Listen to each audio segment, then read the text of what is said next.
The people behind YouTube, Yelp, Tesla, and LinkedIn all have something pretty interesting in common. Besides building these huge tech companies, they all have a similar line on their resume. They all worked at PayPal. Back in the early days, PayPal had some incredibly talented people on board. And guess what? Many of them went on to do amazing things themselves in the tech world. They either started their own successful companies or became big players in funding new ventures. This special group got an interesting nickname. They're known as the PayPal Mafia. This name became quite popular after Fortune magazine did a story about them in 2007, showing a picture of these members dressed up like gangsters. So in today's video, we're diving into the story of the PayPal Mafia. We'll find out why they're all such a big deal in Silicon Valley and how they've left their mark on the tech industry. Peter Thiel, an American businessman, and Max Levchin, a programmer from the Ukraine, both came from different universities. Thiel from Stanford and Levchin from the University of Illinois. These two met up on a recommendation and brainstormed a bunch of ideas. Back in 1998, transferring money wasn't as simple as it is today, so they came up with a great idea. Why not make a way for people to send money to each other electronically? And that's when they started FieldLink, which later became Confinity. Around the same time, there was another guy with a lot of creative juice, Elon Musk. At just 27 years old, he sold his first startup for a whopping $307 million to Compaq, making about $22 million from the deal. Musk was eager to get his online-only bank idea off the ground fast. He hustled and put together a team of engineers who helped launch X.com in November of 1999. Before Confinity and X.com, if you wanted to buy something from an online store like eBay, you had to go through the hassle of sending a check to the seller. This whole process took ages, delaying the product delivery and the payment. But then these two companies came along with a fix for the problem, and they used this chance to grow pretty fast in their early years. Confinity and X.com were growing at the same time. Confinity didn't offer as much as X did, but it was seen as a big competitor due to its smart marketing. Things got heated when eBay decided to buy BillPoint in the middle of 1999, adding a new strong player to the game. Confinity was losing money fast, while X, despite having more cash, struggled with acceptance and popularity issues. Scandals about sketchy transfers and unsecured accounts made things worse for X.com. So in March of 2000, these two companies decided to join forces. The fresh company was started as X.com, keeping the strategy and logo of PayPal, which was its original product. However, this change brought in some shifts in how things were managed, creating problems. The company faced inconsistencies, slowed down, and ended up losing a big chunk of its capital. The engineers at Confinity had crafted their main deal, PayPal, using an Oracle database. Meanwhile, X.com was built on Microsoft's tech. Because of this, Elon Musk opted to go with Microsoft's tech for the new company platform. But this decision stirred up tension among the employees, especially with Confinity engineers who felt uneasy about the change. The clash among the engineers was just one hurdle for the new company. Musk, juggling his role as CEO, faced multiple challenges. To top it off, there was still a fierce rival in the mix, eBay. Musk went out and dropped a massive $1 million to snag the X.com domain. He aimed to push the X.com brand instead of focusing on PayPal.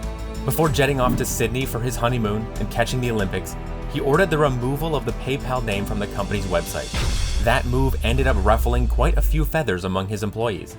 David Sachs, one of the directors of the company, stood his ground and refused to tweak the website when Musk was away. He gathered his team and told the board of directors that they would all quit if Musk wasn't kicked out of managing the company immediately. The board had a meeting and decided to remove Musk as CEO. But Musk wasn't ready to step down. Surprisingly, Musk wasn't hell-bent on holding on to this position. He was more focused on making sure the project succeeded. Peter and Max reassured Musk that everything was on track, and that his absence as CEO wouldn't harm the company's progress. And that's when things started moving forward for the company's performance. With Musk no longer running things, the company still hit quite a few hurdles, but they found a way to navigate through these tough times and made it out successfully. Eventually, in 2001, the company rebranded itself as PayPal. Then, in 2002, PayPal went public on the Nasdaq stock market. Starting at $13 per share, they raised about $63 million with this IPO. But that wasn't the finish line. They kept at it and managed to boost the value of their share by 50% that first year. This incredible growth caught the eye of many and got big companies thinking about PayPal. In the end, eBay, which had a history of working alongside and competing with PayPal, swooped in and bought the startup for a whopping $1.5 billion. This marked the beginning of a challenge that would ultimately lead to significant changes within the company.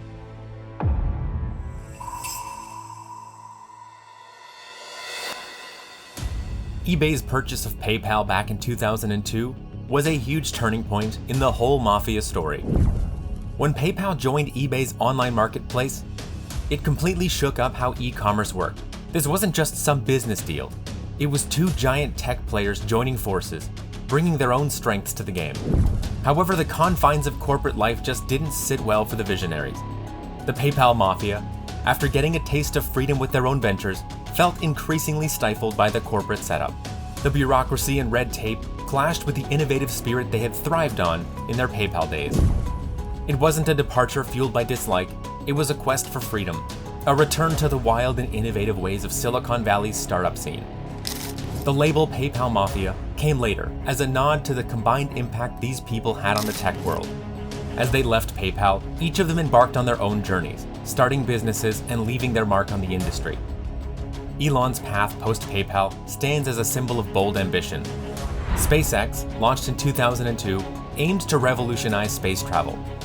Tesla, established in 2003, aimed to reshape the automotive industry with electric cars.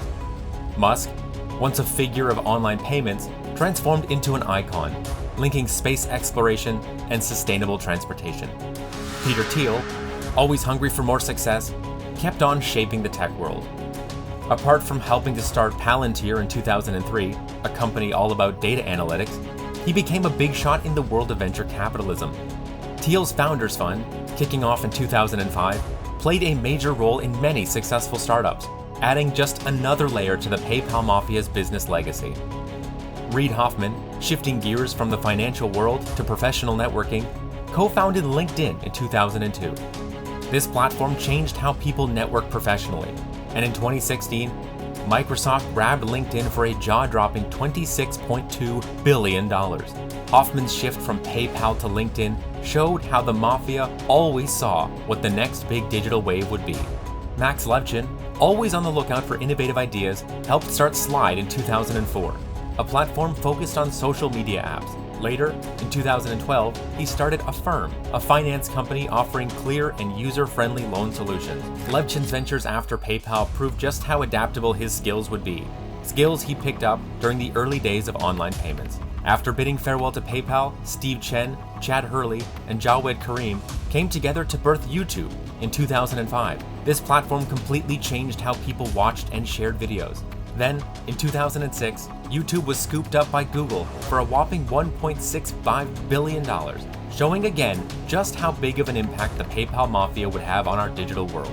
Even though the PayPal days were filled with a common goal and impressive achievements, the members started feeling disenchanted with the corporate scene. They craved freedom and independence, but with every rise, there's a fall.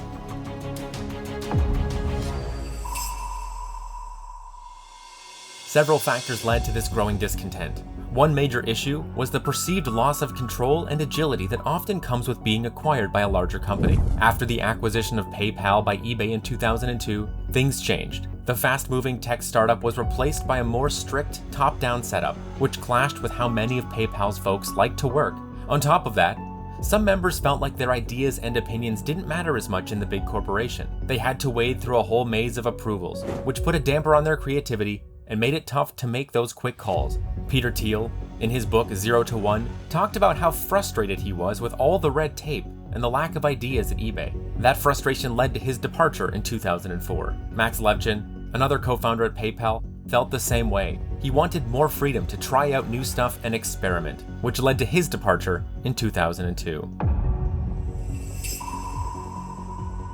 As the PayPal Mafia went their separate ways, their impact spread across Silicon Valley's family tree of innovation. PayPal's essence, filled with the brilliance of its founders, became the roots of countless ventures. It wasn't just about where they were heading, it was about where they came from. Think of it like a family tree. Each branch stands for a company, an idea, or a new venture. SpaceX, Tesla, LinkedIn, YouTube, Palantir, and more. The PayPal Mafia's legacy wasn't just a family tree, It was a whole forest of innovation. It showed how a small group of trailblazers could leave a lasting mark on Silicon Valley's vast landscape. So where are they now? Levchin now serves as the CEO of a firm. After eBay snapped up PayPal, Levchin started Slide, a service for sharing media that later got bought by Google. He was also an early investor in Yelp, and at one point, he owned the most shares in the company, and chaired Yelp from its start in 2004 until July of 2015. He kicked off Affirm, a fintech company allowing people to finance online purchases at checkout and pay over time. Affirm went public in 2021, raking in $1.2 billion through their IPO. Levchin also chairs Glow, an app for tracking fertility, helping users boost their chances at having a baby. Moving on, Thiel, now a billionaire worth over $8 billion according to Bloomberg, co-founded Palantir in 2003, a firm big on crunching big data. He was the first major investor in Facebook and put in early cash to Yelp and LinkedIn, among other projects started by his PayPal pals. Thiel is also tied to Founders Fund, a venture capital fund based in San Francisco. After eBay's acquisition of PayPal, Ken Howery hung around as eBay's director of corporate development until 2003. Following PayPal's takeover, he co-founded and worked as a partner at Founders Fund alongside Peter Thiel. In January 2019, former President Trump tapped Howery to be the U.S. ambassador to Sweden, and he was confirmed for the position in September of that year, where he would serve until 2021. Howery keeps himself busy with various nonprofits and acts as a founding advisor to Kiva, an organization helping low-income entrepreneurs with loans. Kiva was partly founded by Premal Shah, a former product manager at PayPal. And when it comes to Musk, well, he's still a big name. Maybe the most famous among all the PayPal Mafia now, Musk's net worth is estimated to be about $209 billion. Since his time at PayPal, Musk has been leading companies like Tesla, SpaceX, The Boring Company, and Neuralink. He even bought Twitter and changed its name to X, after grabbing the X.com domain name from PayPal. Reid Hoffman, one of the co-founders of LinkedIn, served on the board of directors during PayPal's beginnings. He eventually jumped in full-time as PayPal COO. In a New York Times interview, Peter Thiel called Hoffman PayPal's firefighter-in-chief, saying there were lots of problems to solve in the company's early days. When eBay scooped up PayPal, Hoffman became the company's executive vice president. Hoffman was an early investor in Facebook, Flickr, Care.com, and a whole bunch more. In 2017, he joined the board of Microsoft. Hoffman wrote a bunch of books about startups and getting ahead in your career. He runs the Masters of Scale podcast, chatting with founders about how they got their companies off the ground and made it big. He's also part of the team at the VC firm Greylock Partners. He put a lot of early cash in OpenAI and used to be on its board. He also helped start Inflection AI. All of these ventures were doing great and moving full steam ahead, but with the rise of Silicon Valley also comes some challenges in recent times. The current hurdles facing the PayPal Mafia crew, who have ascended into positions of prominence in the tech industry, make us think about how their influence might affect things. Some main players like Elon Musk and Peter Thiel use their roles in the PayPal Mafia to grab the reins at big tech companies like Tesla and Palantir. This big power concentration gets people worried about how tech giants are getting too strong. People wonder if this could squash competition and let these companies control information and markets. Then there's the rise of social media, where the PayPal Mafia members have left their mark. Platforms like YouTube and Facebook, driven by algorithms, bring up new worries. These algorithms could open doors for sneaky stuff like payoffs and manipulation. If not handled correctly, these algorithms might not just spread false information, but also shape how people act, messing up important things like elections and social movements. As these tech luminaries deal with loads of data, a big worry pops up: keeping that data safe and doing the right thing. With tech companies collecting tons of data, people get worried about their privacy and whether their info is being used ethically. The tricky thing about gathering data, making profiles, and the chance for unfair treatment means that we need to think hard about the rules and the ways we handle it. With AI moving fast, it's a double-edged sword. AI could solve lots of tough problems and make the world a better place, but it also means some jobs might disappear. It's got people thinking about retraining for new jobs and how to support people who might lose work. Using AI in different areas makes us wonder about how it might affect society if everyone can enjoy its good stuff. Basically, the problems connected with the PayPal Mafia crew and their projects aren't just about business. They touch on things about how society acts, who controls our data, and the ethics behind how fast tech is changing. As these influential people deal with these challenges, it's clear that we need smart and forward-thinking solutions that cover all bases for society. In conclusion, the journey of the PayPal Mafia members from their early days at PayPal to their influential roles in various tech ventures has shaped not only the business landscape, but also raised critical societal concerns. These tech pioneers' ascent to the pinnacles of success underscores the profound impact they've had on technology, innovation, and entrepreneurship. However, these accomplishments and advancements have brought forth a series of challenges that extend beyond corporate dynamics. Issues related to data privacy, ethical use of technology, the integration of artificial intelligence, and concerns about the equitable distribution of its benefits across society have emerged as crucial points of discussion and contention. The influence wielded by these figures and their ventures spans far beyond the realm of business. It delves into ethical considerations, governance of data, and societal implications tied to rapid technological evolution. As they navigate these challenges, it's evident that comprehensive, forward-thinking solutions are imperative. Addressing these concerns requires collaborative efforts between tech leaders, policymakers, and society at large to ensure that innovation aligns with ethical standards, fosters inclusivity, and benefits the broader community. To put it simply, the ongoing saga of the PayPal Mafia stands as a testament to a need for responsible technological advancement that prioritizes both progress and society's well-being. If you're enjoying this content and you want to see more like it, hit those like and subscribe buttons, and you'll be notified as soon as new videos come out. And why not make some suggestions for future epic origin stories in the comments below.